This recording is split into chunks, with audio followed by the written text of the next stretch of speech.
Hai, perkenalkan nama saya Adelia Harisma dari Fakultas Ekonomi, jurusan Akuntansi. Di sini saya akan menjelaskan tentang bisnis plan. Langsung aja ke materinya. Bisnis plan. Sebenarnya kita perlu nggak sih bikin rencana bisnis, atau bisa nggak sih menjalankan bisnis aja dan sisanya belakangan? Ya, sebenarnya bisa, tapi alangkah baiknya jika kita menyusun terlebih dahulu rencana jangka panjang terhadap bisnis yang akan kita jalankan, supaya nantinya tidak keluar dari jalur. Pada dasarnya, rencana bisnis itu atau bisnis plan adalah rencana tertulis yang menjelaskan tentang bagaimana suatu kegiatan bisnis dari semua unsur-unsur yang relevan, baik internal maupun eksternal, mengenai perusahaan yang dilakukan agar tujuan yang telah ditetapkan dapat dicapai. Investor atau calon pelanggan tentu tidak mudah untuk diyakinkan apabila kamu hanya sekedar memberikan gambaran abstrak dari bisnis kamu tersebut. Nah, disinilah peran penting dari rencana bisnis plan itu bermain.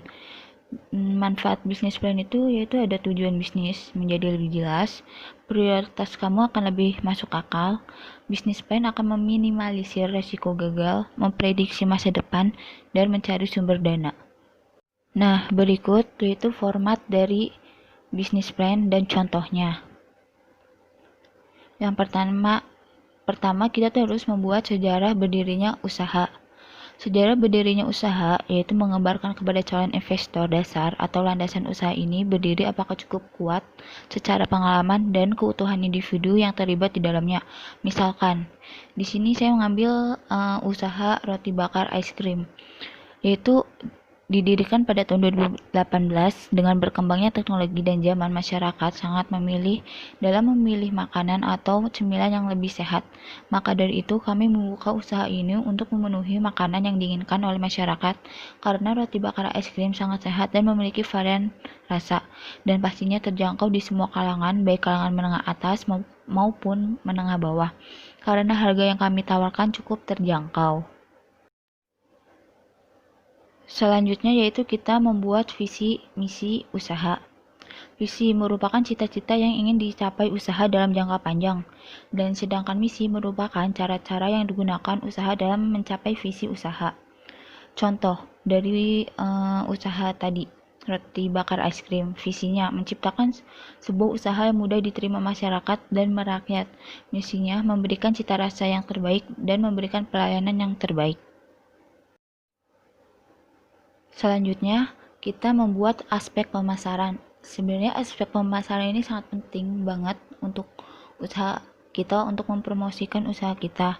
Nah, di sini ada 4 aspek. Yang pertama ada menggambarkan umum pasar (STP), permintaan, rencana penjualan dan pangsa pasar, strategi pasar, perusahaan dan pesaing. Yang pertama, kita ada gambaran umum pasar. Segmentasi pasar, yaitu masyarakat yang memiliki hobi kuliner makanan dan produk kami tawarkan pun menjadi macam varian. Yang kedua ada target pasar. Target pasar yaitu sasaran khusus bagi konsumen potensial dari usaha kita. Contohnya di sini pengguna jasa internet, mahasiswa atau pelajar, masyarakat umum. Dan terakhir itu ada positioning. Positioning adalah bagaimana kita menempatkan usaha kita di antara pesaing usaha yang sejenis. Contohnya itu usaha ini sudah memiliki outlet yang berada di daerah Jakarta Barat dengan lokasi dekat dengan perkantoran sekolah dan universitas. Yang kedua dari aspek pemasaran yaitu ada rencana penjualan dan pangsa pasar. Pertama, rencana penjualan adalah rencana produk yang akan dijual dalam waktu 1 tahun disesuaikan dengan kondisi permintaan dan penawaran. Kedua itu ada pangsa pasar adalah sebagai dari penjualan produk kita dibandingkan dengan penjualan total produk sejenis dalam industri. Misalkan, target penjualan dari roti bakar es krim ini perharinya adalah 30 pieces. Keunggulan dari produk yang kami jual yaitu menggunakan roti yang berkualitas dan es krim yang lembut, dan pastinya dengan varian rasa yang berbeda-beda. Selanjutnya, membuat target pemasaran perusahaan dan pesaing. Strategi pemasaran yang dapat dilakukan yaitu dengan menggunakan berbagai media, mulai dari media cetak dan media internet. Media cetak seperti membuat banner, cukup dengan memasang banner di dekat lokasi kita berusaha untuk mempromosikan usaha kita, sehingga secara tidak langsung semua konsumen atau masyarakat akan mengetahui usaha kita. Kedua, media internet mempromosikan produk kami di sosial media seperti Instagram, Facebook, dan Twitter. Bukan hanya menggunakan dua media itu, tetapi kami juga memberikan diskon untuk menarik minat konsumen agar membeli produk yang kami tawarkan. Kami mempunyai cara-cara tertentu. Adapun cara tersebut yaitu pada saat hari Sabtu, kami akan memberikan potongan harga kepada konsumen yang membeli roti bakar es krim dengan harga di atas 20.000, maka akan kami berikan diskon sebesar 10%.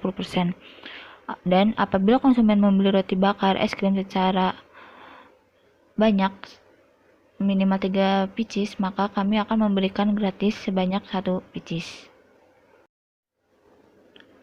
Selanjutnya, aspek organisasi dan manajemen. Di sini kita membuat nama perusahaan atau usaha, nama pemilik atau pimpinan, nama kantor dan tempat usaha, bentuk badan hukum jika usaha tersebut berbentuk badan hukum, struktur organisasi, yaitu ada jabatan, jumlah staf, uraian tugas, dan penggajian. Selanjutnya ada aspek produksi. Yang pertama, produk. Yang perencanaan yang perlu dilakukan menyangkut produk, output, terutama pada usaha, manufaktur, dan industri pengolahan adalah yaitu ada dimensi produk. Dimensi produk yaitu berkenaan dengan sifat dan ciri-ciri produk yang meliputi bentuk, ukuran, warna, serta fungsinya. Nilai atau manfaat produk. Contohnya dari roti bakar es krim ini adalah dapat dikonsumsi sebagai cemilan di kala senggang atau saat sedang mengerjakan tugas atau hanya berkumpul ria dengan teman-teman dengan sensasi es krim yang dingin dan membuat kita menjadi lebih rileks. Selanjutnya yaitu proses produksi. Perencanaan proses produksi pada dasarnya menjelaskan tahap-tahap proses yang diperlukan untuk menghasilkan produk atau output yang dimaksud. Dari roti bakar es krim ini yang pertama itu kita dari roti, lalu dibakar atau dipanggang, dan diberi topping, dan juga diberi es krim. Selanjutnya yaitu aspek keuangan. Pertama, sumber pendanaan usaha. Bagi pelaku usaha, penting bagi kita untuk memperhitungkan modal awal yang akan kita gunakan untuk memulai kegiatan bisnis atau usaha yang akan kita jalankan. Karena modal adalah salah satu aspek penting dalam memulai bisnis atau usaha yang akan kita jalankan. Dari usaha roti bakar ini kita bisa memperoleh dana dari modal sendiri dan investor. Di sini yaitu ada contoh dana yang dapat digunakan dalam jangka panjang. Di sini ada nama barang dan jumlah, harga satuan, dan harga totalnya. Yang pertama ada gerobak 1 unit sebesar 3 juta, pemanggang roti 1 unit sebesar 500.000, kompor gas 1 unit sebesar 300.000, talenan 2 buah sebesar 30.000, pisau 2 buah sebesar 50.000, tabung gas 1 buah sebesar 100.000, serbet 5 buah sebesar 25.000, solet 3 buah sebesar 6.000, kotak sampah 2 buah sebesar 60.000, listrik, air, dan lain-lain bisa di total sebesar 250.000. Merek usaha atau banner itu sekitar 100.000, box tempat es krim 1 buah yaitu 50.000. Jadi total dalam modal awal jangka panjang ini sebesar 4.471.000. Selanjutnya yaitu ada dan modal awal dalam jangka pendek maksimal ini untuk 3 hari sampai 7 hari ke depan. Yang pertama ada roti sebesar 150.000 itu udah dapat 30 bungkus, es krim 250.000 itu 1 kotak, nanas 12.000 itu 1 kg, strawberry 12.000 1 kg, kacang 20.000 itu juga 1 kg, coklat 16.000 itu 1 bungkus, kaya 20.000 itu udah dapat 1 kg, nangka 16.000 itu juga 1 kg, susu 9.000 untuk 1 kaleng, keju 18.000 untuk 1 kotak. Jadi total modal awal jangka pendeknya itu sebesar 553.000. Jadi total untuk modal awal kebutuhan jangka panjang dan jangka pendek adalah sebesar 4.471.000 ditambah 553.000 menjadi 5.024.000 rupiah. Selanjutnya yaitu rencana pendapatan. Adapun rencana pendapatan yang akan kami lakukan sebagai berikut. Untuk target penjualan roti bakar es krim yaitu 30 pieces per hari asumsinya.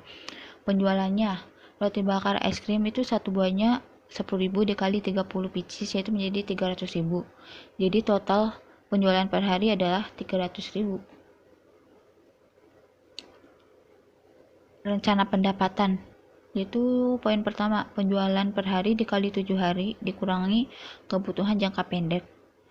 Kedua, hasil total dibagi 2 orang karena buat modal dari kita sendiri dan investornya. Dan terakhir dikali 4 untuk waktu 1 bulan.